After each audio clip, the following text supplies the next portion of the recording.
بسم الله والحمد لله والصلاة والسلام على رسول الله وعلى آله وصحبه ومن والاه. Assalamu alaikum wa rahmatullahi wa barakatuh. Donc nous allons parler d'un sujet qui revient de temps à autre chez les politiques, dans les médias, etc. Le rapport des musulmans aux animaux. En général, on a droit à cela à l'approche de l'Eid al-Adha. Et voilà, ces sauvages qui massacrent les animaux. Et donc, il est bon de s'arrêter un petit peu sur ce sujet-là pour montrer donc la place justement des animaux en islam et le prophète sallam et son rapport aux animaux. Et qu'est-ce qu'a dit le prophète sallam? Quelles sont les recommandations du prophète sallam et donc de l'islam vis-à-vis des animaux? Alors tout d'abord, nous avons parlé auparavant des qualités morales du prophète sallam. Et en réalité, cette question donc rentre dans la morale musulmane. Donc le respect des droits des animaux, ça relève strictement de l'observation de la morale. Le respect des droits des animaux, ça relève de l'observation de la morale musulmane. Comme ceci relève donc des autres valeurs musulmanes comme la justice, la bienfaisance, la miséricorde, et respecter les droits des animaux est même une marque de piété en islam. Et donc nous allons évoquer quelques hadiths qui viennent renforcer ceci. Comme le premier, connaissez tous ce hadith du prophète sallallahu alayhi wa sallam, une femme fut châtiée pour avoir emprisonné, on parle de l'au-delà bien sûr, un chat jusqu'à ce qu'il mourût. Elle ne l'a ni nourri ni abreuvé, étant donné qu'elle l'a empêché de sortir. Elle ne l'a pas non plus laissé libre pour qu'il se nourrisse des bestioles de la terre.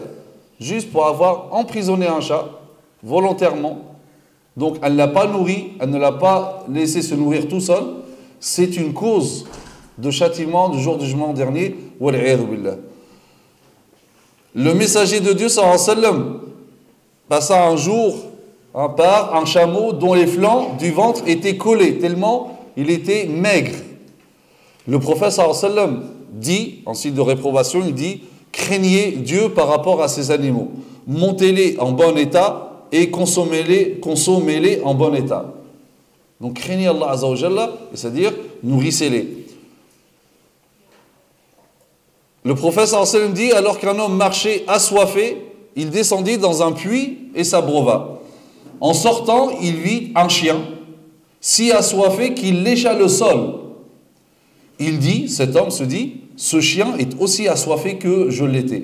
Il remplit sa chaussure, donc il redescend, il remplit sa chaussure d'eau, et il l'a pris dans sa bouche, pour remonter le puits, donc il a mis la chaussure dans la bouche qui est pleine d'eau, puis il abreuva le chien. En récompense, Dieu lui a absous ses péchés.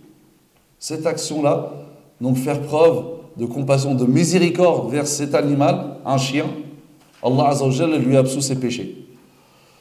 Lorsque les compagnons ils ont entendu cela, ils disent au prophète sallallahu alayhi wa sallam, sommes-nous récompensés pour avoir fait preuve de bonté envers les animaux? Même envers les animaux, il y a des récompenses divines. Et là le prophète sallallahu alayhi wa sallam dit, dans chaque être vivant, il y a une récompense divine. Et les animaux, ce sont des êtres vivants. Le prophète sallallahu alayhi wa sallam dit également, une prostituée fut absoute de ses péchés car elle vit un chien sur le point de mourir de soif. Elle enleva sa chaussure, l'attacha à son voile et lui tira de l'eau. Dieu lui pardonna pour cette action. Regardez, la première sanctionnée pour avoir maltraité un animal, l'autre récompensée pour avoir fait preuve de bonté vis-à-vis d'un animal, même s'il s'agissait d'une prostituée. Le prophète sallallahu alayhi wa sallam dit également, Dieu a prescrit l'excellence dans toute chose. Dieu a prescrit l'excellence dans toute chose. Aussi, si vous tuez, faites-le avec excellence. On parle des bêtes, des insectes, etc. Et donc, si vous égorgez, faites-le avec excellence. De manière à ne pas faire souffrir la bête.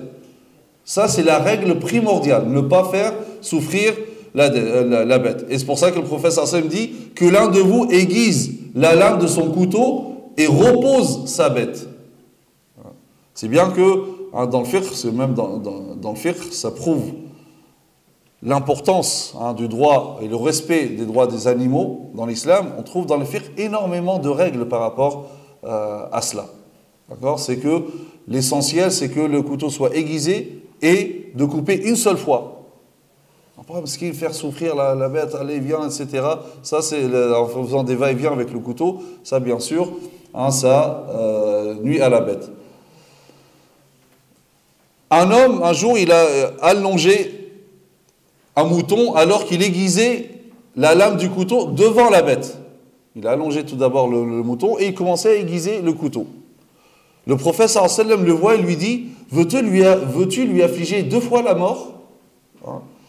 Pourquoi n'as-tu pas aiguisé ton couteau avant de l'allonger ?» Tu es en train de l'effrayer, etc. Hein? Donc, regardez comment le prophète sallallahu alayhi wa sallam, en fait, il dit il ne faut même pas montrer le couteau à l'animal. Hein? Faire en sorte donc, que ceci se passe avec le moins de stress possible pour l'animal. Ibn Omar radhiyallahu anhu vit un jour des jeunes de Quraysh en train de prendre une poule pour une cible, jeter des pierres. Lorsque ces jeunes ont vu Ibn Omar, ils se sont dispersés. Et là, Ibn Omar dit qui a fait cela? Que Dieu maudit celui qui a fait cela. Le prophète sallallahu alayhi wa sallam a maudit quiconque prend pour cible un être doté d'une âme. Ibn Mas'ud radhiyallahu anhu dit nous étions en voyage avec le prophète sallallahu alayhi wa sallam, il s'en alla faire ses besoins et ils ont trouvé donc un oiseau avec ses petits, maman oiseau avec ses petits, et donc les compagnons comme ça ils ont pris les petits oiseaux, si bien que la mer s'est mise à voler au-dessus de leur tête. Et bien sûr, le prophète sallallahu alayhi wa sallam a vu cela. À ce moment-là, donc le prophète sallallahu alayhi wa sallam arrive, il dit qui a effrayé cet oiseau? En lui prenant ses petits, rendez-lui ses petits. Le prophète sallallahu alayhi wa sallam est attentif même à cela, ne pas effrayer les oiseaux. Le messager de Dieu sallallahu alayhi wa sallam a interdit, par exemple, le combat ou les combats entre les animaux. Parce que là, c'est vraiment purement préjudiciable pour les animaux. Il n'y a aucun intérêt. Et d'ailleurs, même pour immoler, c'est juste par nécessité. Sinon, d'une manière générale, il est interdit de tuer. N'importe quel être vivant, même les animaux. Exception faite pour se nourrir. Donc c'est par besoin. Là, on parle bien sûr pour la consommation. Mais en dehors de cela, donc on ne va pas leur faire du mal, et notamment en faisant des combats de coq ou de chiens, etc.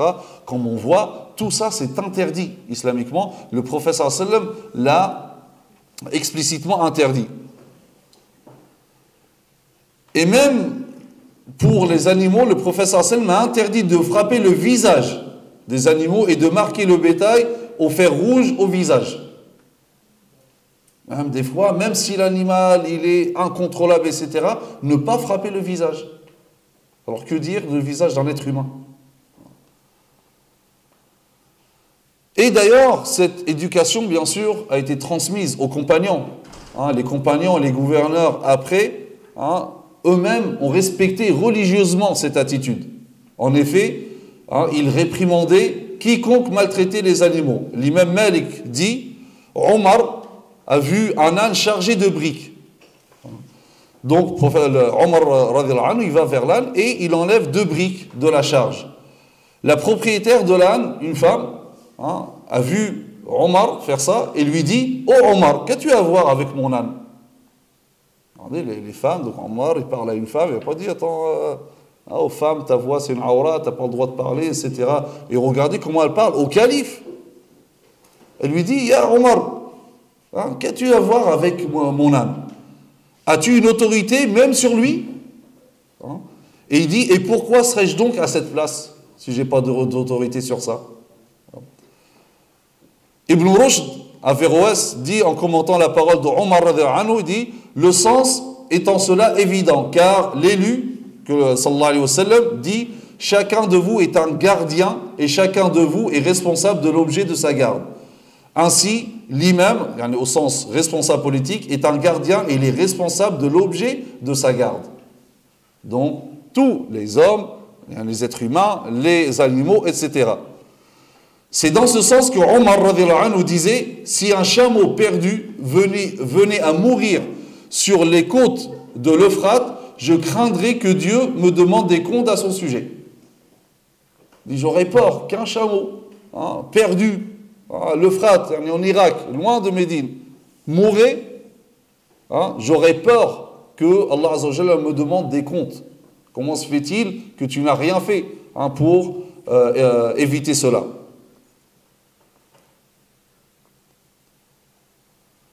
Un jour, Omar ibn Khattab a vu un homme en train de traîner un mouton par le pied pour l'égorger. Omar lui dit, malheur à toi, mène-le à la mort d'une belle manière. Parce que tu es en train de le mener à la mort, au moins d'une belle manière. Omar, une fois, il a même frappé un transporteur et lui dit, pourquoi charges-tu ton chameau d'une charge qu'il ne peut supporter? Et même après les compagnons, donc les musulmans, les premiers musulmans étaient imprégnés de ce genre de comportement.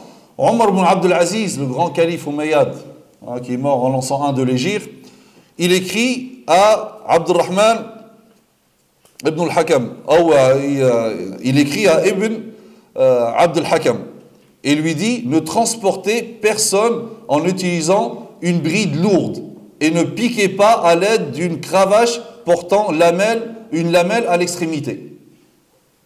Il rentre ça dans les lois. Donc, ne transportez personne utilisant une bride qui est lourde et ne piquez pas à l'aide d'une cravache portant une lamelle à l'extrémité. Il écrit à Hayyan, en Égypte, son gouverneur en Égypte, il dit, on m'a informé qu'en Égypte, il y a des chameaux qu'on utilise pour le transport de marchandises portant des charges de 1000 livres. Dès réception de ma missive, je ne veux plus entendre qu'on porte sur le chameau plus de 600 livres. Et là, c'est trop. Regardez, le calife intervient pour limiter la charge qu'on transporte sur les chameaux. Et d'ailleurs, dans le chapitre de Nafaqat, les dépenses, dans le chapitre Nafaqat, dans les livres de l'fiqh, Nafaqat, c'est toutes les dépenses d'une manière générale. En quoi on doit dépenser l'argent? Quelles sont les choses qui nécessitent une dépense? Donc, dans tous les chapitres de Nafaqat, des dépenses dans les ouvrages de fiqh, les fuqaha ont abordé d'une manière détaillée les devoirs de l'être humain envers les animaux, d'une manière inimaginable pour l'époque. Il y a tout un code, des lois spécifiques aux animaux, les droits des animaux. Ces études exhaustives n'ont pas été motivées par une utilité matérielle, mais c'était juste par le principe lui-même. Pour ça, on a dit que le respect des droits des animaux relève de l'observation même de la morale. Donc voilà, par rapport à la place des animaux dans la législation musulmane. Donc, avant que certains ou certaines ne donnent des leçons aux musulmans, il vaut mieux qu'ils se renseignent. Alors certes, malheureusement, des fois les musulmans s'écartent de cela, ce qui fait en sorte qu'on donne une mauvaise image. Mais bien sûr, tout le monde sait que ce n'est pas que pour cette raison. Donc voilà, par rapport à cette question du prophète sallallahu alayhi wa sallam et les animaux, et la place des animaux directement